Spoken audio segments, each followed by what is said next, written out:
అంటే మహిమ కలిగిన వాడు అని. మహిమ కలిగిన వాడు. మహిమ అంటే ఏమని చెప్పాలి? దేవుడు ప్రేమాస్వరూపి లేదంటే మహిమాస్వరూపి, ఆయనలో మహిమ ఉంది. ఇప్పుడు దేవుడు కొత్త నిబంధనలో యేసు ప్రభువు కొంతమంది కుంటి వాళ్ళను ముట్టి లేదా కోరేటికి వెళ్ళి కడుక్కోమని చెప్పి రకరకాలుగా బాగు చేశాడు. మహిమ అనేదానికి ఆకాశము లేదా సూర్యచంద్ర నక్షత్రాలు ఆయన మహిమను వివరిస్తున్నవి దావీదు కీర్తనకారుడు అన్నాడు. మాటలలో లేదా మనం పైకి వ్యక్తపరచడానికి వీలు లేని ఒక గొప్ప శక్తి మహిమ అంటే. దానికి ఒక ఎగ్జాంపుల్ ఏంటంటే లూకా సువార్త 22వ అధ్యాయం 24వ వచనం.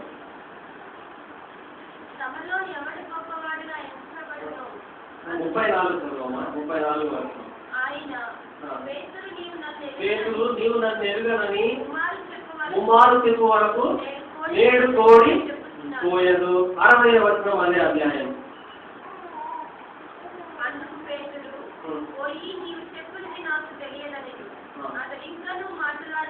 మాట్లాడుతుండగా వెంటనే ఇక్కడ మనం ఒక విషయం గమనించాలి. మహిమ అంటే ఏంటంటే ఇప్పుడు ఇక్కడ ఈ 34వ వచనంలో యేసు ప్రభు పేతురు ఇద్దరే ఉన్నారు. యేసు ప్రభు అన్నాడు పేతురుతో, పేతురు నేనెవరో తెలియదని నువ్వు 3 సార్లు అబద్ధం చెప్తావయ్యా. నువ్వు నాతోనే ఉన్నావు, నాతోనే తిన్నావు, నేను ఎక్కడుంటే అక్కడ వస్తా ఉన్నావు, ఏం చెప్తావు నువ్వు? 3 సార్లు అబద్ధం చెప్పేశాడు. చెప్పిన వెంటనే ఏం జరిగింది? వెంటనే కోడి కూర్చుంది. నీకు అర్థం కాదు కదా ఈ విషయము. యేసు ప్రభు ఉన్నాడు, పేతురు పక్కన ఉన్నారు ఇద్దరు. నేనెవరో తెలియదని నువ్వు 3 సార్లు చెప్తావు పేతురు అన్నాడు. పేతురు యథావిధిగా దేవుడు చెప్పినట్లే 3 సార్లు ఆయన ఎవరో తెలియదు చెప్పిన వెంటనే కోడి కూర్చుంది. ఇప్పుడు కోడికి కుయ్యమని యేసు ప్రభు చెప్పాడా? దాని మహిమ అంటారు. అర్థమైందా మీకు? అర్థం కాదుగా? దాన్నే మహిమ అంటారు. మహిమ కలిగిన దేవుడు, ఆయన మహిమ ఎక్కడికి వెళ్ళింది? కోడిలోకి వెళ్ళింది. కోడిలోకి వెంటనే కోడి ఏం చేసింది? చూసారా? మహిమ కలిగిన వాడు. అందుకే శతాధిపతి ఒకడు వచ్చాడు ఇక్కడికి. యేసు ప్రభువా నా కుమారుడు చచ్చిపోయాడయ్యా, నా కుమార్తె చచ్చిపోయింది, మరణ స్థితిలో ఉంది, చచ్చిపోతుంది, నీకు చేతనైతే లేకపోతే బాగు చేస్తామని నమ్మకంతో వచ్చినాను అంటాడు. సరే నేను వస్తాను కదా అంటే యేసు ప్రభు వద్దు ప్రభు, నువ్వు మాట మాత్రం తల్లిస్తే చాలు, నా కుమార్తెకి ఏమైపోతుంది? బాగా అయిపోతుంది, దేవుడు బాగా అవుతుంది అని చెప్పిన వెంటనే ఇక్కడ చెప్పిన ఈ మాట ఆ క్షణం ఆ కుమార్తెకి ఏమైనది? స్వస్థత కలుగుతుంది. అప్పుడు ఏముంది ఆ మాటలో? మన దేవుడు ఇలాంటి దేవుడు, మహిమ కలిగిన దేవుడు. మనం అనుకుంటాం ఏమో వేస్తున్నాం నమ్ముతున్నాం నుంచి దుఃఖాలు, కష్టాలు, రోగాలు, రొట్టులు, జబ్బులే కదా.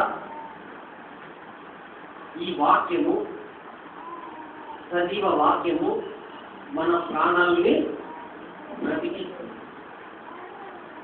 ఈ లోకంలో ఏ డాక్టర్లు, ఏ వైద్యులు ఎవరు బ్రతికించకపోయినా మనం ఎప్పుడు దేవుడు నమ్ముతామో అది మనం చాలా మేధావులను, తెలివైన వాళ్ళం.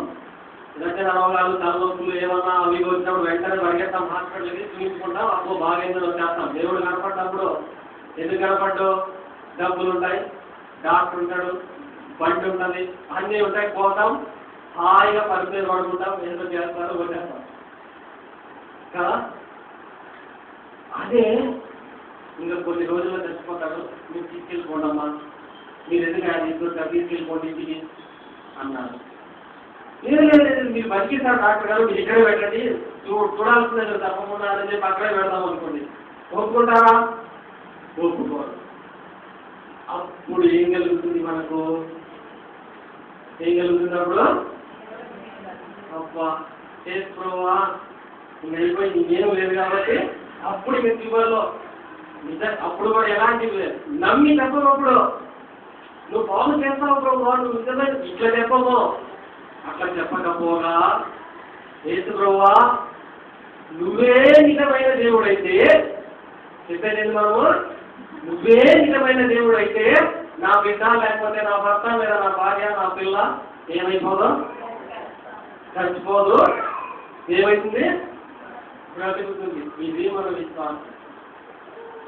ఇది కాదు. దేవుని యొక్క మాటలో శక్తి ఉంది. ఆ శక్తినే మహిమ అంటాం. అందుకే ఆయన మహాత్మ్యము కలిగిన వాడు. లోకంలో మహిమలు ఉండొచ్చు, అవి మనల్ని నిత్య జీవానికి తీసుకెళ్ళవు. సమస్తాన్ని నిర్మించిన దేవుడు, నిజమైన దేవుడు, జీవం కలిగిన దేవుడు.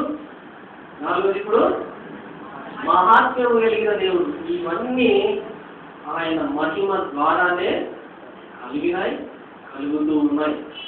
ఆయన మాటలో శక్తి, ఆ శక్తి మహిమ కలిగిన దేవుడు.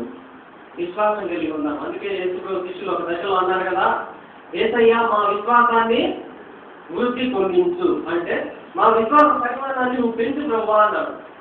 విశ్వాసం మనకు వచ్చిందంటే నువ్వే నిజమైన దేవుడికి ఇది ప్రభువా అన్నాం.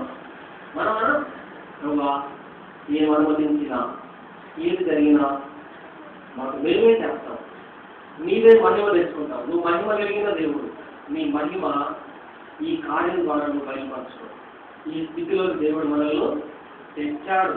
మన విశ్వాసంలో అటు ఇటు తేడా ఉండొచ్చేమో కానీ ఆ స్థితిలోకి దేవుడు తెచ్చాడు. దాన్ని మనము గ్రహించాలి. ఆయన ఒక్కడే మహాత్మ్యము కలిగిన దేవుడు. చివరి మాట 10వ వచనం కంటిన్యూషన్. ఇర్మియా గ్రంథం సదాకాలము ఆయనే రాజు. సదాకాలం ఆయనే రాజు. ఇప్పుడు మనం ఇంతవరకు ఈ లోకంలో ఉన్న దేవతలు దేవుళ్ళని పెట్టుకుంటే వీళ్ళందరూ సదాకాలం దేవతలు లేదా దేవుళ్ళ, లేకపోతే ఒక్కొక్క యుగానికి, లేకపోతే ఒక్కొక్క దాన్ని ఏమంటారు, ఒక సందర్భానికే దేవుళ్ళ.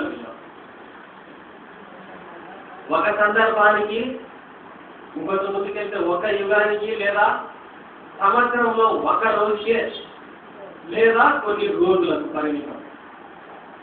మన రాజు యేసుక్రీస్తు ప్రభు ఆయన సదాకాలము రాజు. ఆయన రాజు ఏం చేస్తాడు? ఏలుతాడు. సదాకాలము రాజైన యేసు ప్రభువుని మనం ఎరగని స్థితిలో ఉన్నప్పుడు శిలువ కార్యం ద్వారా మనం రక్షించి చేసిన మొట్టమొదటి పని ఏంటి? మీరు రాజులైన. చూసారా, దేవుడు ఏ లక్షణాలు అయితే కలిగి ఉన్నాడో ఆ లక్షణాలన్నింటినీ మనకు మళ్ళీ తిరిగి ఇచ్చాడు. ఎట్లా ఇచ్చాడు? యేసు ప్రభు యొక్క శిలువ కార్యం ద్వారా వీటన్నింటినీ, ఇటు పట్టున్న లక్షణాలను, దైవత్వానికి సంబంధించిన లక్షణాలన్నింటినీ యేసు ప్రభు కల్వరి శిలువ ద్వారా మనలోకి ప్రవహింపజేసి మనల్ని దేవుడు ఆయన పోలికగా తిరిగి చేశాడు. మొదట చేశాడు, కోల్పోతే మళ్ళీ తిరిగి చేశాడు. అందుకు మనం ఆయనను ఆరాధించాలి. అందుకు ఆయన ఆరాధించాలి. ఈ 5 విషయాలు మనం గుర్తుపెట్టుకున్నాం. మొట్టమొదటిది, ఆయన సమస్తమును నిర్మించిన వాడు, సర్వ సృష్టికర్త అయిన దేవుడు. చాలా ఈ ఒక్క విషయం మీదనే మనం ధ్యానించవచ్చు. చాలా సంగతులు ఉన్నాయి. ఉదయకాలమున మంచు బిందువులను కురిపించువాడు ఆయనే. కీర్తనాకారుడు ఈ విషయాలను చాలా తేటగా స్పష్టంగా చెప్తాడు. అయితే పిల్లకాకి ఆహారాన్ని సిద్ధపరిచేవాడు కూడా ఆయనే. చూసారా, ఇవన్నీ ఆయన నిర్మించలేదా? ఆయనే నిర్మించాడు. అందుకే ప్రతి చిన్న దాని గురించిన పట్టింపు ఆయనకు ఉంది. కాబట్టి ఆయన ఒక్కడే నిర్మించింది, ఎవరు నిర్మించరా. అందుకే ప్రభావ నేను నిన్ను ఆరాధిస్తున్నాను. రెండవది, ఆయనే నిజమైన దేవుడు, సర్వాధికారాలు కలిగినటువంటి నిజమైన దేవుడు. మనం అబద్ధానికి దాసులుగా, సైతానుకు దాసులుగా, అబద్ధం చెప్పే పిల్లలుగా ఉన్నాం. ఆయన మనల్ని సత్యంలోకి నడిపించాడు. మూడవది, ఆయన జీవము గల దేవుడు. కఠిన స్థితిలో ఉన్న మనల్ని యేసు ప్రభు తన జీవాన్ని పోగొట్టుకొని మనకు జీవాన్ని ఇచ్చాడు. ఆ జీవం కలిగిన దేవుడిని నమ్ముకునే వాళ్ళుగా చేశాడు. 4వది మహాత్మ్యము కలిగిన దేవుడు. ఆయన ఒక్కడే మహిమ కలిగిన వాడు. అందుకే మనకు ఒక నిరీక్షణ ఉంది. ఏ నిరీక్షణ? సరిపోతే మనం పరలోకానికి వెళ్తాం, అది మహిమ. ఈ లోకంలో ఆ నమ్మకాన్ని కలిగించాడు, ఆ శక్తిని మనకిచ్చాడు. చివరిగా సదాకాలం ఆయనే కోల్పోయిన ఆ రాజరికాన్ని యేసు ప్రభు శిలువ కార్యం ద్వారా మనల్ని కూడా రాజులేని యాంత్రిక సమూహంగా దేవుడు చేశాడు. ప్రభువా, ఇవి అసమానమైనటువంటివి, వీటిని ఎవరు నా జీవితంలో చెయ్యలేదు, నీ ఒక్కడవే చేశావు, అందుకని సాగిలపడి నిన్ను ఆరాధిస్తూ ఉన్నానని చెప్తే దేవుడు ఎంతగానో సంతోషిస్తాడు. అందుకే నేనే దేవుడు నువ్వు తెలుసుకోండి అని దేవుడు చాలాసార్లు గుర్తు చేశాడు. ఆయన్ని నిజంగా గ్రహించి తెలుసుకోవడమే ఆయన కనిపించే నిజమైన ఆరాధన. దేవుడు మనల్ని ఈ అనుభవంలోకి తెచ్చి మనల్ని నడిపించున్నాడు. మనం దేవుని ఆరాధిస్తాం.